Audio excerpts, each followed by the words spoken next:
Pushpa postpone అయింది కదా! అవునండి. దానిపైన ఒక అభిమానిగా మీ ఒపీనియన్ ఏంటి? అసలు ఆగస్ట్ 15కి రిలీజ్ అవుతుందని ఎన్నో ఆశలతో ఎదురు చూస్తున్నాం. ఎందుకంటే అది ఎంత హిట్ అయిందో మీకు తెలుసు. అతను సుకుమార్ గారు అది ఒక యూత్ఫుల్ కానీ ప్రతి ఒక్కరికి కానీ అట్రాక్ట్ అయ్యే విధంగా సినిమాని తీశాడు. చాలా బాగుంది డైలాగ్స్ కానీ అసలు జనాలల్లో పాకిపోయిన ఆ వేరియేషన్స్ కానీ అతను స్టైలిష్ కానీ అల్లర్జున్ గారి స్టైలిష్ లుక్ కానీ చాలా బాగున్నాయి.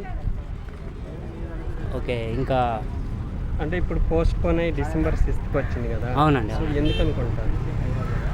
అయితే యాక్చువల్లీ అది వాళ్ళు అనుకున్నదైతే మేము న్యూస్లో చూసినాం, గూగుల్లో దాంట్లో యూట్యూబ్లలో చూసినాం.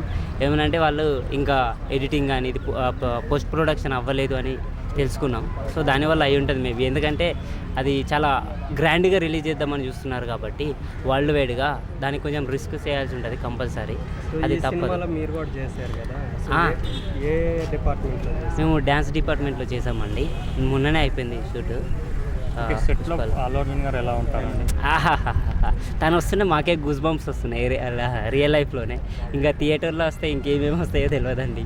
చాలా బాగుంది అక్కడ ఆయన యాక్టింగ్ కానీ వేరియేషన్స్ కానీ డ్యాన్స్ కానీ ఎక్సలెంట్ అంటే ఎక్సలెంట్ ఉన్నాయండి. ఒక్కొక్క షాట్ని ఎంత ఇంట్రెస్ట్గా తీస్తున్నారంటే అసలు మామూలుగా మాటలతో చెప్పలేము. చాలా బాగా డ్యాన్స్ చేస్తున్నారు అల్లు అర్జున్ గారు. మీరు ఆర్టిస్టులతో తను ఎలా బిహేవ్ చేస్తారండి? మీతో ఎలా ఉంటున్నారు అల్లు అర్జున్ గారు? యాక్చువల్లీ అల్లు అర్జున్ గారు ఎక్కువ ఏం మాట్లాడారండి, అనవసరంగా అయితే ఏం మాట్లాడారు. ఎవరన్నా ఎవరితో మాట్లాడినా మాత్రం నవ్వుకుంటూ మాట్లాడతారు. నాకు అంతే, నేనైతే ఎక్కువ చూడలేదు, నాకు అంతే తెలుసు. ఓకే, ఎవరైనా సెల్ఫీలు అడుగుతారా? ఇక అడుగుతూనే ఉంటారు కదా ఇస్తారా అండి మరి సెల్ఫీలు అడిగినప్పుడు ఫ్యాన్స్కి కానీ అక్కడికి వచ్చిన జూనియర్ ఆర్టిస్టులకు కానీ? యాక్చువల్లీ అక్కడ బాడీ గార్డ్స్ ఉంటారు కదా, వాళ్ళ హడావిడి ఎక్కువ ఉంటుంది. తను ఇవ్వాలనుకుంటాడు కావచ్చు, మేమైతే ఎప్పుడు ట్రై చేయలేదు సెల్ఫీలు తీసుకుందామని. ఈ మధ్య కానీ అనిపిస్తుంది మేము కూడా ఉంటే బాగుండు అల్లు అర్జున్ పక్కన ఫోటోలు దిగాలని అనిపిస్తుంది. కానీ ఆ బాడీ గార్డ్ మళ్ళీ పో అంటారు అన్న భయానికి మేము దగ్గర కూడా వెళ్ళామన్నమాట. ఓకే, ఏ సాంగ్ చేస్తారు? Okay brother. ఈ మధ్య పవన్ కళ్యాణ్ ఫ్యాన్స్కి అల్లు అర్జున్ ఫ్యాన్స్కి సోషల్ మీడియాలో ఒక వార్ లాగా జరుగుతుంది. అవునండి, అవును. దాని మీద మీ అభిప్రాయం? అది జనాలు క్రియేట్ చేసుకున్నది. వాళ్ళకు నాకు తెలిసినంత వరకు అయితే వారేం ఉండదు. అది వాళ్ళ ప్రొఫెషనల్ లైఫ్ అన్నది మూవీ ఇండస్ట్రీకి, అది రాజకీయం అన్నది అది పవన్ కళ్యాణ్ గారు అది రాజకీయానికి సంబంధించింది. దానికి ఇప్పుడు ఈ మూవీకి సంబంధించింది అయితే అది కాదు క్వశ్చన్.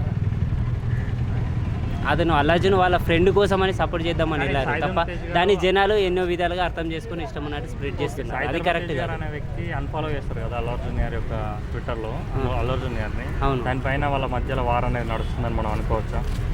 అది అనుకోవచ్చండి, మేబీ అనుకోవచ్చు పక్కా.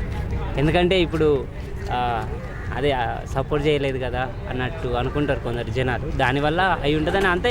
ఏ విధమైనా కానీ ఇప్పుడు రాజకీయంగానే స్ప్రెడ్ చేస్తారు అందరూ. ఓకే, నాగబాబు గారు కూడా అప్పట్లో మాకు సపోర్ట్ చేసిన వాళ్ళు బయట వాళ్ళైనా మా వాళ్ళు, అవునండి, మా వాళ్ళు బయట వాళ్ళకి సపోర్ట్ చేస్తే మా వాళ్ళు కాదు అన్నట్టు ఒక ట్వీట్ చేశాడు. అది ఎవరిని ఉద్దేశించి చేశారని మీరు అనుకుంటున్నారు? అది మనం ఎవరిని ఉద్దేశించి అంటే చెప్పలేమండి. ఎందుకంటే సినిమా ఇండస్ట్రీ నుండి రాజకీయ నాయకులుగా ఎంతోమంది వెళ్ళారు, చాలామంది వెళ్ళారు. మీకు తెలియని ఏముందండి, రోజా గారు, ఇంకా చాలామంది వెళ్ళారు. ఓకే అండి. వాళ్ళ